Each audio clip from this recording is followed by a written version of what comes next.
Peut-être que tu réagirais de façon étonnante si je te disais que ton cœur bat plus vite que d'habitude.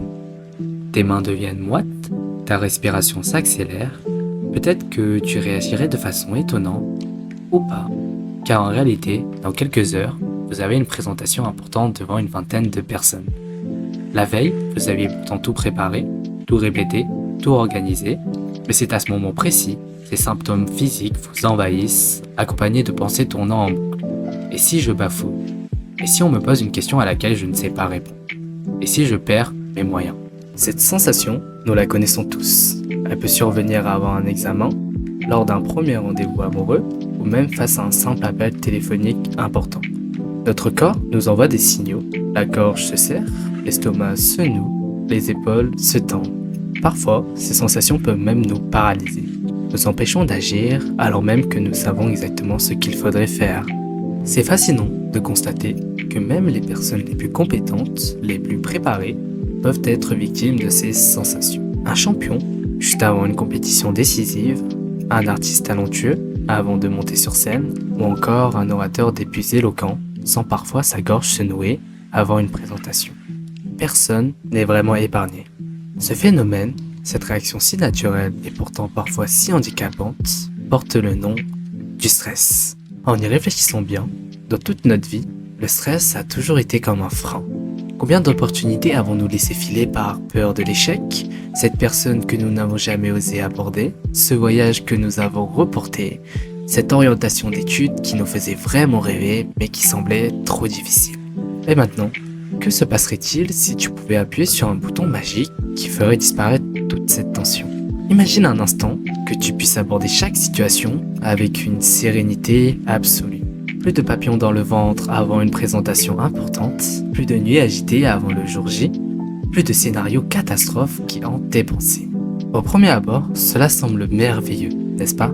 Plus rien ne pourra t'empêcher d'avancer, de te dépasser, de réaliser tes rêves les plus fous. Tu pourras enfin prendre la parole en public sans que ta voix ne tremble, passer des entretiens d'embauche comme si tu discutais avec de vieux amis, te lancer dans de nouveaux projets sans la moindre hésitation. Mais réfléchis un instant. N'est-ce pas parfois cette même tension qui te pousse à te surpasser, ce stress qui te fait répéter encore et encore ton discours jusqu'à ce qu'il soit parfait, qui te maintient vigilant quand les enjeux sont importants? C'est comme un moteur, trop de pression et il explose, pas assez et il cale. En réalité, la question n'est peut-être pas tant d'arrêter de stresser, mais plutôt d'apprendre à transformer cette énergie en un espèce de carburant pour avancer dans la vie. Car au fond, ce stress que nous cherchons tant à combattre n'est peut-être rien d'autre qu'un signal, une preuve que ce que nous entreprenons compte vraiment pour nous. N'est-ce pas finalement rassurant de savoir que nous sommes encore capables de ressentir, de nous soucier, de nous investir pleinement dans ce que nous faisons? Donc, ce que je te propose de faire, au lieu de combattre le stress, car c'est une réaction normale et inévitable, essaye plutôt par identifier.